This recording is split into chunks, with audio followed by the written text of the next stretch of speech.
disais, la pièce est en un bémol, mais elle se termine sur Ré.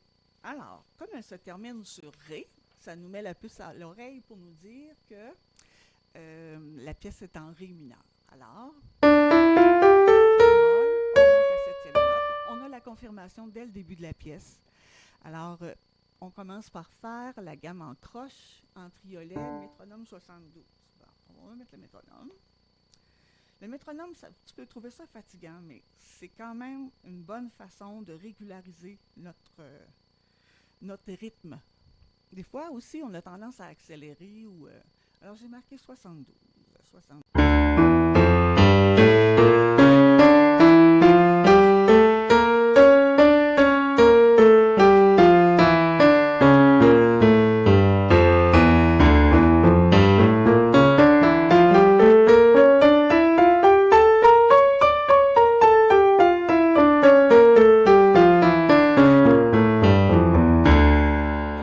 Pas de la jouer très vite, mais il faut bien faire la différence entre le 2 croches et le triolet.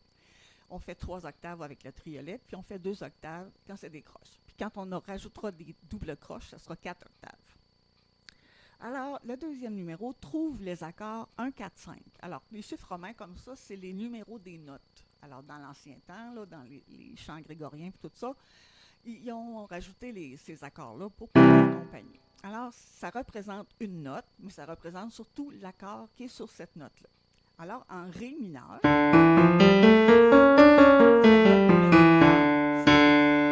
accord, je le joue.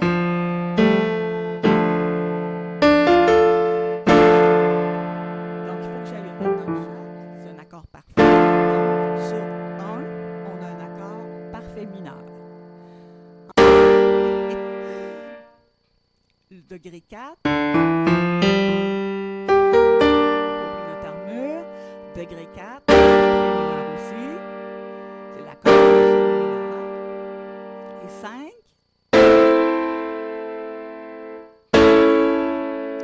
et le 5, on a notre sensible de parfait majeur, parfait mineur, c'est ça.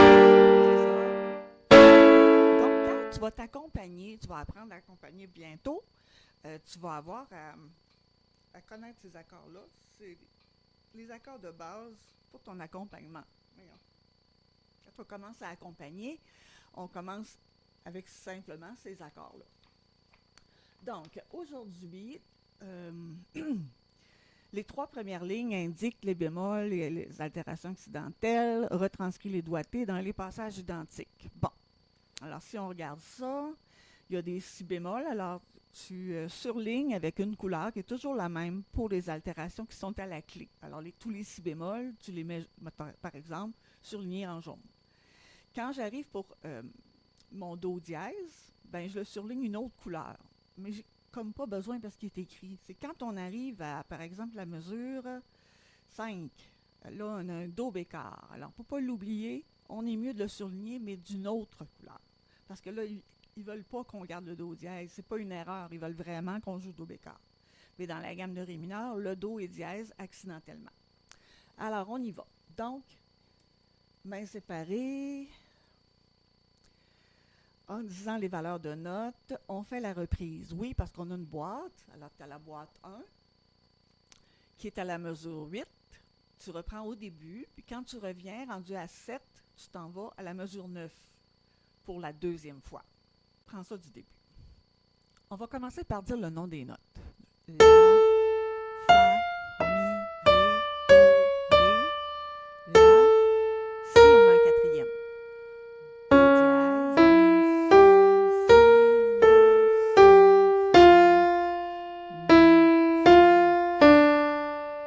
sol, fa, liaison d'accentuation. Si, la, ré, do. Appoggiature. Do, fa, mi, ré, do, si, la, fa.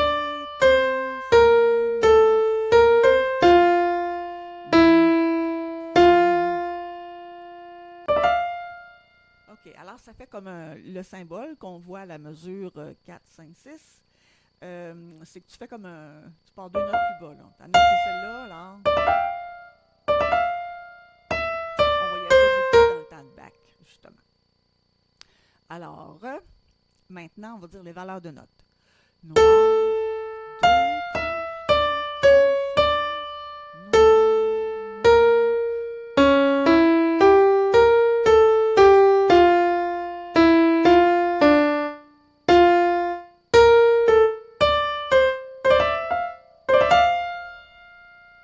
deux croches,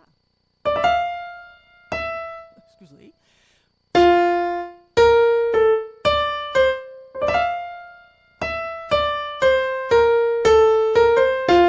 2. Alors, c'est la même chose, c'est juste la main gauche qui change. Main gauche.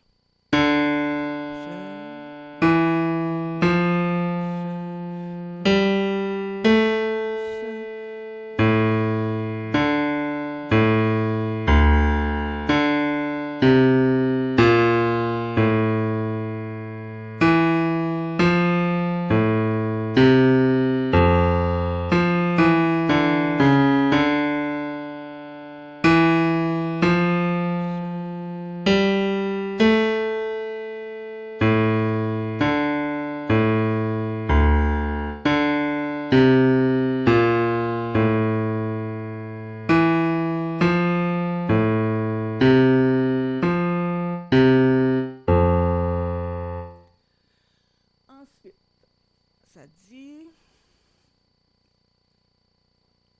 main séparée. Attention, la main gauche est douce. Elle doit être très égale. C'est en bonne tonne, là? Oui. Puis, la main droite, ben, il faut bien pétrir les notes. Il faut bien ancrer nos notes. Alors, avec l'exercice de la balle ou les pattes de minou ou le pâtissier pour bien faire chanter notre mélodie. Maintenant, on va essayer les mains ensemble en faisant chanter la main droite. C'est très doux, main gauche.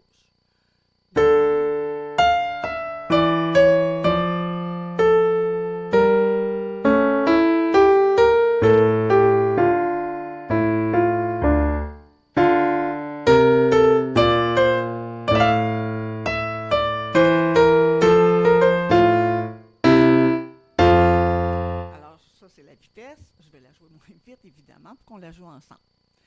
Tu sais, tu peux remettre sur pause tant que tu veux et faire rejouer un passage tant que tu veux. C'est ça la magie des cours sur Internet, c'est qu'on a le prof à la maison, alors il faut s'en servir. N'hésite pas à recommencer ou à réécouter puis refaire.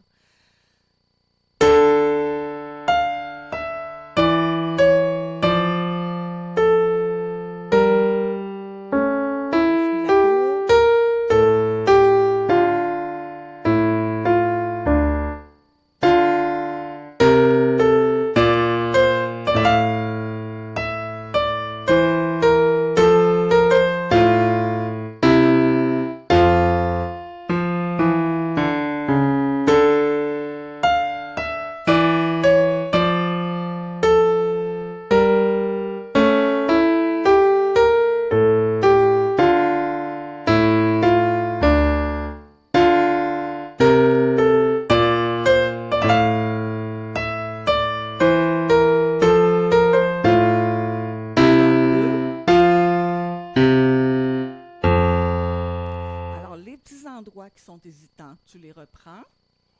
C'est ça, main séparée en respectant les doigtés. C'est très important de respecter tes doigtés. Très important de bien ancrer nos notes aussi. Puis la main gauche, c'est non legato. J'ai oublié de le dire tantôt.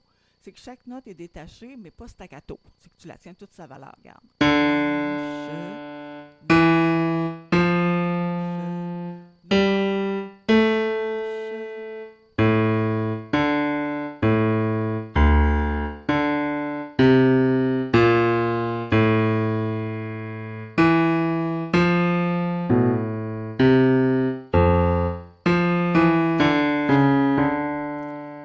Le principe. Alors, ça, c'est pour notre première partie. Alors, tu travailles cette partie-là jusqu'à temps que tu sois prête pour continuer plus loin.